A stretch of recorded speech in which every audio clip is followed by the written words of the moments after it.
Hi, and welcome to Voice with Julia and day 19 of our 30 days of breath support. Today, we're going to be talking about the relationship between vibrato and our breath support. But first, I want to invite all the classical singers in the audience to check out our Lucca Bel Canto Institute, which is happening this summer, September 9th through 16th in Lucca, Italy. If you're a professional singer or you're an advanced classical singer, we invite you to apply because spaces are filling up and we do have some scholarships available. So if you're interested, I'll put the link below so you can check it out. Voice with Julia, change your voice, change your life. Let's get started in talking about the relationship between vibrato and our breath support. I'm sure, as you can imagine, there's a lot of relationship between the two. And yes, I would like to talk about that because this is a bit of, we're crossing over into what I call phonation land, right? But nothing's really separate in singing. So we're dealing with breath support and we're fixing all sorts of other things, right? But what I want to talk about today is how your breath support can stabilize the phonation and thus the vibrato in the voice, and what the vibrato sounds in your voice can tell you about how your support is working. So, first of all, I would like to just state that there are a lot of, I'm going to say, unacceptable sounds in the classical world right now, okay?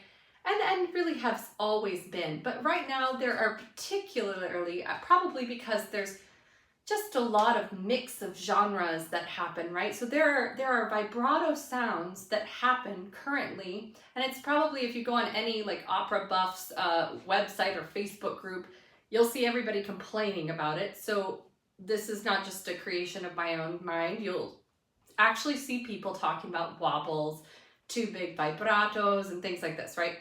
So this is kind of an epidemic, not just in other genres, but in classical singing as well. And there's a tendency to think that all vibration is equal, right? Like all sounds of vibration is equal.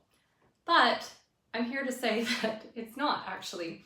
Okay, so one of the first indicators of breath instability that couples with vibrato is laryngeal instability. And you can easily see this on somebody. Go watch some singers online, okay? And this is not to shame, like, please don't take this as like shaming. This is not what it's about. It's just teaching about technical things, right? Somebody can sound really great and have insufficient breath support. So that, like, just anyone who's gonna comment on that, please don't. But we're talking about just the mechanics, right? Because when our breath support is insufficient and our larynx is unstable, we're just using too much muscle, right? Doesn't mean we sound bad necessarily. Sometimes it can mean that, but sometimes it just means that we're not efficient in our muscular use, okay? So what you will see is the larynx going like this, right? Now, as you might know, a trill does the same thing, right? And a trill, the specific technique of a trill is actually to allow the larynx to undulate, okay? So you're able to stabilize and destabilize the larynx at will, right? But you will see that some singers have a tendency to trill, okay, or allow their larynxes to move on every single note, okay? Sometimes just on maybe one note, sometimes on another, but that will tell you that the support isn't quite lined up, okay? So today we're going to talk about what those sounds might sound like and what they will feel like in your own body and what they might look like so that you can troubleshoot, right?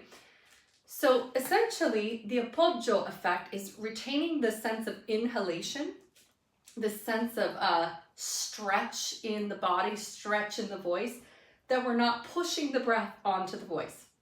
Now, what happens is sometimes we do push the breath onto the voice, and that creates some pressure underneath the larynx, and the larynx will rock like this, okay? Now, in good singers, that tends to be what happens. It rocks, okay? In maybe beginning singers or people with a lot of tension, they just hold in their throat. So on the scale of like better or worse in terms of muscle tension, sure, a rocking larynx is better than a tightly gripped larynx, but it's still not ideal because the breath isn't stabilized. So if you hear a note that sounds something like, you can probably see this, right? Okay. You can see me kind of flopping my larynx, right?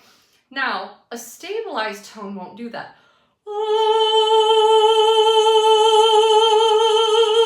And you'll probably hear that there is still vibrato in the sound, but I, as the singer, don't feel the vibrato. So this is kind of the key, right?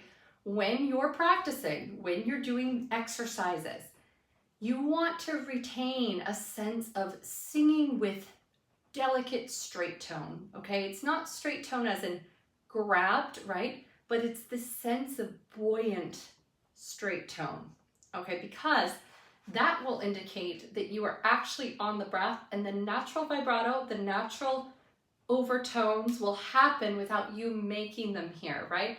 So if we all sing the line that we all know, Caro mio ben, it's my favorite line because it always pops into my head. If we sing, Caro mio ben, my larynx is moving all over the place, right? Because I didn't retain the sense of inhalation, right? So I'm gonna now sing that line correctly.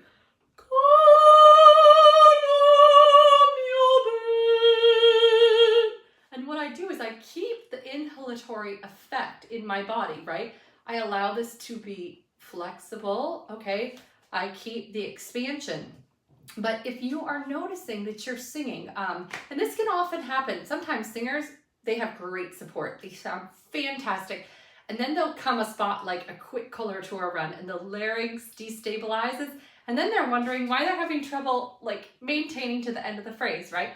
So this is often because of the breath. Now there are two ways to go about training this because it's not just breath, it's actually neurological too.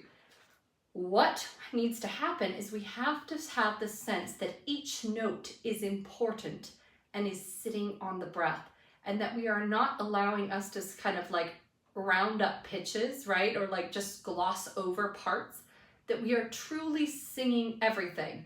So I'm trying to think of some, I got another one, Vittoria. So if we go, Vittoria, Vittoria, Vittoria, Vittoria, mio cuore, right? If you all know that. So if you do that with a destabilized larynx, Vittoria, Vittoria, Vittoria, Vittoria, mio cuore. Now I'm, okay? You see, but I'm not really singing each pitch, even though it's going by fast. Vittoria, Vittoria, Vittoria, Vittoria, mio cuore. You hear that each note is gaining presence in my mind. So if you have a tendency to have this issue with the larynx where it's destabilized, take everything slow and really sing through each note on your breath slowly, that you are having that mind-body connection. Because sometimes it's just a matter of bringing awareness that you've got your breath system working, you're just not using it, okay? So this is kind of like a little section of our vocalism that can cue us into if our breath is being used efficiently or if it's not, right? Now, most of you out there will have times that you do sing on the breath and have times that you don't. So in those treble spots, you really want to look, okay, is it a high note that's getting like this? Are you allowing the pelvic floor to expand on the high note and not push breath, right? That's important. Is your jaw wobbling? You know, those are all indicators of breath, right? So you can really then take the knowledge that you know now about support and apply it to those parts, right? Bring a little bit more awareness, slow the practice down so that you can get rid of those habits, okay? I promise you it will go away. It just takes consistency and persistence, okay? And gentleness with yourself. Do it every day. I'll see you tomorrow.